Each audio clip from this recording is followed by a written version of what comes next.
கர்நாடக மாநிலத்தில் பாஜகவுக்குள் அதிகரித்து வரும் கோஷ்டி மோதல் காரணமாக மாநில தலைவராக இருக்கும் எடியூரப்பாவின் மகன் விஜயேந்திராவின் பதவிக்கு ஆபத்து அதிகரித்திருக்கிறது. மக்களவைத் தேர்தலுக்கு வெறும் 6 மாதங்கள் மட்டுமே இருந்த நிலையில் கடந்த ஆண்டு நவம்பர் மாதம் கர்நாடக மாநில பாஜக தலைவராக நியமிக்கப்பட்டார் எடியூரப்பாவின் மகன் விஜயேந்திரா. கட்சியில் பல சீனியர்கள் இருக்கும் நிலையில் விஜயேந்திராவுக்கு முக்கியத்துவம் அளித்தது பல தலைவர்களுக்கும் அதிருப்தியை ஏற்படுத்தியது. தலைவர் பதவிக்கு விஜயேந்திரா சரியான நபரா என்ற கேள்விக்கு பத்திரிகைகளுக்கு முன் அது பற்றி பேசப் போவதில்லை என தனது அதிருப்தியை சொல்லாமல் சொன்னார் மூத்த தலைவர் சி.டி. ரவி. வி. சோமண்ணா, முன்னாள் அமைச்சர் ஸ்ரீ ராமுலு ஆகியோர் இதே பதவிக்கு குறிவைத்து கை நழுவி போனதால் அதிருப்தி அடைந்தனர். மூத்த தலைவர் ராமேஷ் ஜர்கிஹோலி, எம்.எல்.ஏ. பாட்டில் எட்னல், முன்னாள் அமைச்சர் அரவிந்த் லிம்பவாலி ஆகியோர் நேரடியாகவே விஜயேந்திராவுக்கு எதிராகவே கருத்து தெரிவித்தனர். போதாக்குறைக்கு எதிர்க்கட்சி தலைவராக எடியூரப்பாவின் ஆதரவாளர் அசோகாவை நியமித்ததால் கட்சி தலைவர்களின் அதிருப்தி மேலும் அதிகரித்தது. இதனால் விஜயேந்திரா மற்றும் எடியூரப்பாவுக்கு எதிரான ஒரு அணியே கட்சிக்குள் உருவானது. இந்த அணிதான் தற்போது கர்நாடக பாஜகவுக்கு குடைச்சல் கொடுத்து வருகிறது. கடந்த மாதம் முடா முறைகேடு வழக்கில் சித்தராமையாவுக்கு எதிராக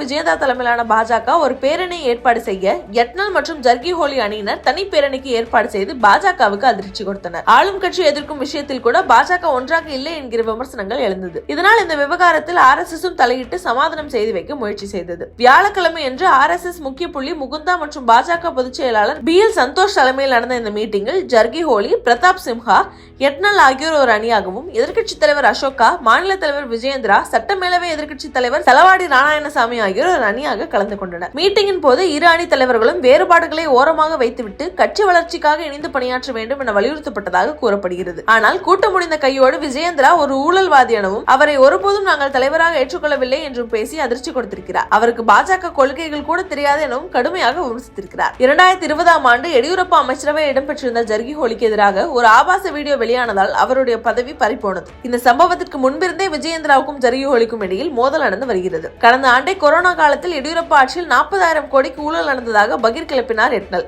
இதனால் அவரும் எடியூரப்பாவுடன் சமரசமாக செல்ல விரும்பவில்லை என தெரிய வருகிறது. இந்நிலையில் மூத்த தலைவர்களின் அதிருப்தி குறித்து வெளிப்படையாக கருத்து தெரிவித்திருக்கிறார் விஜயேந்திரா. எடியூரப்பாவின் மகன் என்பதில் தான் பெருமிதம் கொள்வதாகவும் எதிரணியினர் தனக்கு எதிராக அடுக்கும் குற்றச்சாட்டுகளை ஏற்கப் போவதில்லை என்றும் பதிலடி கொடுத்திருக்கிறார். தகுதியுடையவர்களை அடையாளம் கண்டு மத்தியில் இருக்கும் தலைவர்கள் மாநில தலைவர் பதவியை ஒப்படைத்திருப்பதாக எதிரணியினர் வாயை அடித்திருக்கிறார் விஜயேந்திரா. இப்படி இரு அணியினரும் ஒருவரை ஒருவர் மாறி மாறி தாக்கிக் கொள்வதால் யாரை சமாதானம் செய்வது என தெரியாமல் தடுமாறி வருகிறது பாஜக தேசிய தலைமை.